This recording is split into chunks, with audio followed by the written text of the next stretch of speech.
Billions to Trillions to Action, Mobilizing Finance for Development 2016 to 2030. What is development? With Jan Eliasson. The first three words of the UN Charter is "We the Peoples." This organization, United Nations, was created to serve the peoples of the world. They wanted to leave behind the scourge of war. They want to live in life in liberty and in dignity. And they wanted to live in a society where the equal worth of all human beings was realized on all levels and all fronts and in all nations. Justice also between men and women, large nations, small nations. Now, if I were a 16-year-old boy or girl, I would read that charter again and say, this is what we have to aim for. And this is what I expect my government, the leaders of our community, to deliver. And this means that they have the right to a life where they do not live in extreme poverty, a life where they get a decent education, a life where they have the right to being treated in hospitals and clinics, a life where children's lives are saved early on, a life where you can drink clean water, a life where your human rights are respected, a life where your structures, your institutions are reliable and non-corrupt. All these requests that came from the Charter after this horrible period ending with the Second World War, all these promises that we try to formulate need to be translated into realities. Development means so much, both for the world and for the individual human being. Development is a life in peace. Development is a life without poverty and without inequalities. Development is respect of human rights and the belief in governance and in good and strong institutions. So in this world today, there is no peace without development. And there is no development without peace, and none of the above without respect of human rights. So what we need to understand is that we have to bring all factors together at the same time and realize that we have a common agenda across peace, development, and human rights. And if we attach ourselves to that philosophy, then we can make a difference. And that's what we have to do now, this period of 2015 to 2030.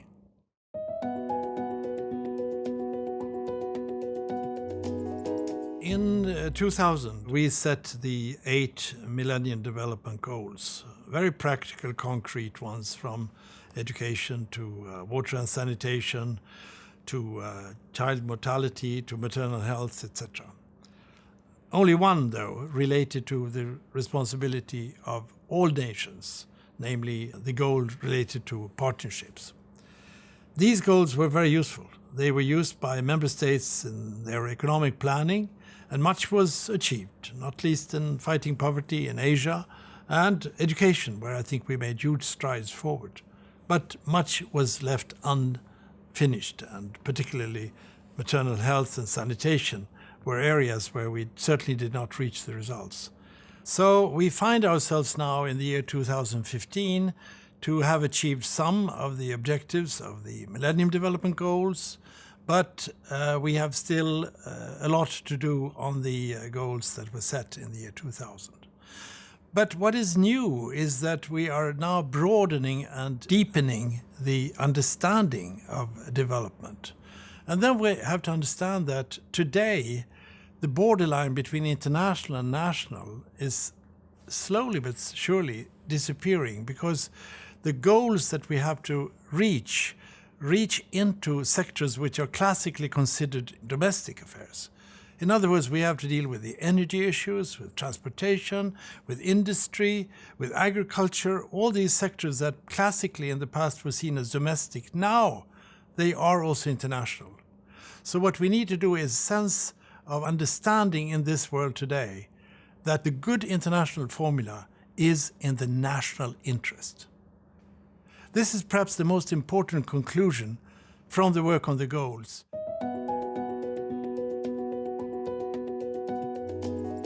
The Sustainable Development Goals is a reflection of the situation in the world today. They reflect that we need peace, they reflect that we need development, they reflect that we need respect of human rights and rule of law. We need the SDGs even more than we needed the Millennium Development Goals, the MDGs, because these goals are, I would say, transformational. They represent a new way of thinking. There were many who said that, there are far too many goals and they are far too complex. But I say, well, they are complex. They are many because the world is complex. And we need to today marry the international perspective with the regional and national, even local perspective. And we must understand that development will only be possible if it builds on some basic principles, namely shared responsibilities. I would say shared solidarity. The member states now have done a tremendously good job by identifying a possible road ahead. There are those who say that this is far too idealistic. We cannot achieve this.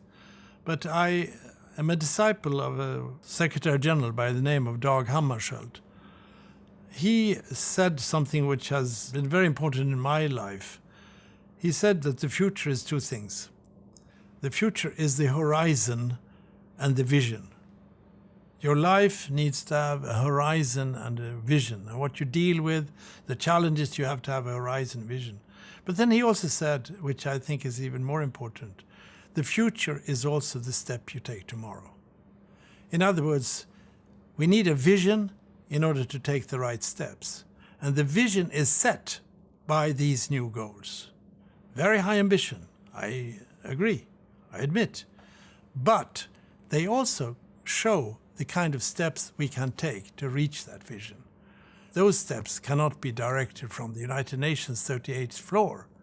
They have to be taken by nations, by local communities, and they have to be understood and fought for by the people in the world who are affected if this vision is being reached. The goals now are containing such issues like transfer of technology, the great challenge of migration. We have the issue of urbanization, 60% of humanity living in cities with what that implies in terms of pressure on resources and infrastructure. Industrialization, much needed for countries in Africa to move from exporting raw material to advancing their own industry. All this is a much more dynamic set of goals. But these new goals are all universal. The most universal dimension is, of course, the sustainability dimension, the global climate change perspective. We can't even do anything if we don't have work on sustainability. Everything we do has to be sustainable. Sustainability is absolutely crucial. And universality and sustainability come together. This is changing consumption and production patterns. Here we are in the same boat. We either swim or we sink together. This is an existential issue. So the new dynamics of the new goals is this sense that we are all engaged and that we are all obligated to work for their achievement. That requires very, very strong advocacy and knowledge about these goals, and that they realize that it is not only a question of the old donor community's relationship to the recipients in the developing world. It is now an issue of the welfare of these countries, the most vulnerable countries, is in fact in the interest of the countries who have been more fortunate and are more fortunate. I would hope that we would instill a new sense of solidarity in the world, that we realize that the success of your neighbors, and we are all neighbors in this world, is also your own success. And I would also hope that these goals help us in the United Nations, the World Bank, IMF, and the regional banks. I hope that we learn that we will not be able to achieve our goals, our objectives, unless we work together. The most important thing is the implementation of the goals, that they turn into reality, not only on the international arenas, but also on the national and even the local levels. The implementation, the realization of these goals on the goal is absolutely crucial. We from the United Nations will try to help the member states to achieve these goals. We will do our very, very best to be using our regional offices, but also, of course, our country teams to be helpful in the government's efforts to make these goals realities. This is one of the issues that we need to think about. But then also, we live in a day and age of complete different communications possibilities.